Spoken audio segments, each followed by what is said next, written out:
Hey everybody, Dave Rudine here with just a few minutes to try to help advance your leadership, to advance your growth. We just finished up a call with our Passport to Growth community, and man, it was a packed conversation because it addressed something that takes us all the way back to grade school, middle school, high school. You remember the concept of peer pressure and talking about how maybe your parents said to you, if all your friends jumped off the cliff, would you jump off the cliff too? And they were getting at this heart of this mob mentality, this popular thinking, buying into this notion of whatever the prominent thought or prominent move of the day was, and we just go along with it a lot of times. Now, the challenge is, or maybe the misunderstanding is, that we think that when you get out of grade school or middle school or high school, that you grow out of that. Not so much the case. We never really grow out of peer pressure. We get the expression of keeping up with the Joneses because of this idea of the prominent thinking, whatever everybody else is doing, that we want to go along with it too. And this whole idea, we market about it. You know, when people say 4 out of 5 dentists all agree, or hey, if 20 million people can't be wrong and they're buying this product or they're voting this way or they're doing this thing.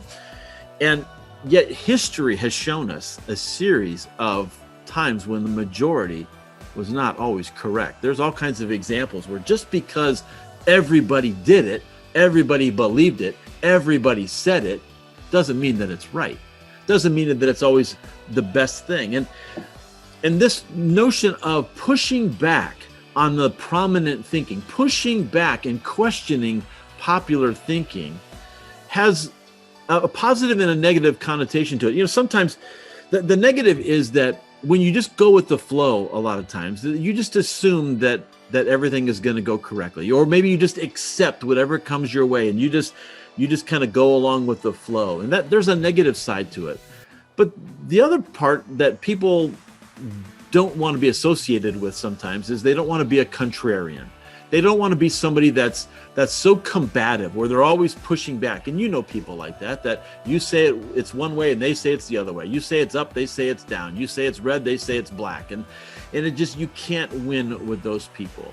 And so there's a negative thing. Sometimes people don't like confrontation, so they don't want to push back on that. But when we're thinking about growing, the way of progress is that sometimes you have to push back on prominent thinking. You have to push back on what the popular opinion is and what everybody else has accepted to be true. That's how we get new inventions. That's how we get progress. That's how we break new ground. That's where pioneers push new limits, is with pushing back on prominent thinking. And so we said there's 3 things that stood out to me that I want to share with you, that if you want to get better at prominent thinking, you have, number 1, think before you follow somebody else.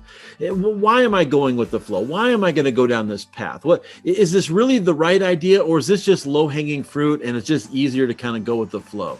Because if you're going to grow, if you're going to push new ground, if you're going to stretch your thinking, you have to question somebody before you follow them. And then it's not just even questioning somebody else, but it's questioning even your own thinking.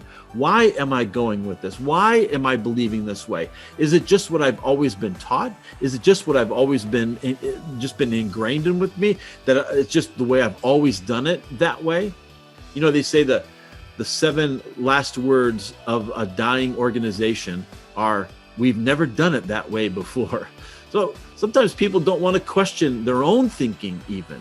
But now here's the second element that I think is important for us. If we're going to get better at this, it's not just question for questioning's sake, but I think we have to address somewhere, how are we questioning?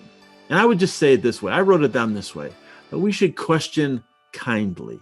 I think there's a way to push back, but to push back kindly. If there's something that I think that our world needs, is we need to learn how to question. That's a good thing, but we need to learn how to question kindly. So I think it's not just that we ask or that we question, it's also how do we question?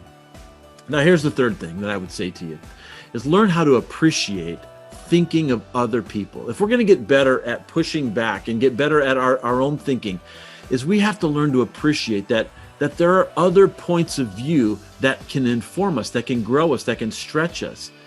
One of the people on our call today talked about something, and it just reminded me of that quote, that idea that don't question somebody else until you've walked a mile in their feet, in their shoes, so to speak.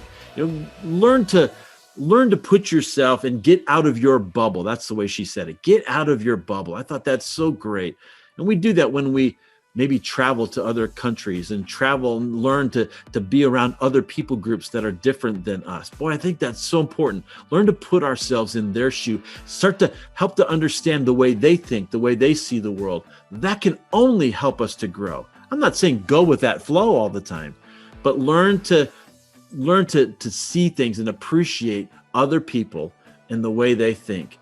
That will help you to advance your leadership. That's what Passport to Growth is all about.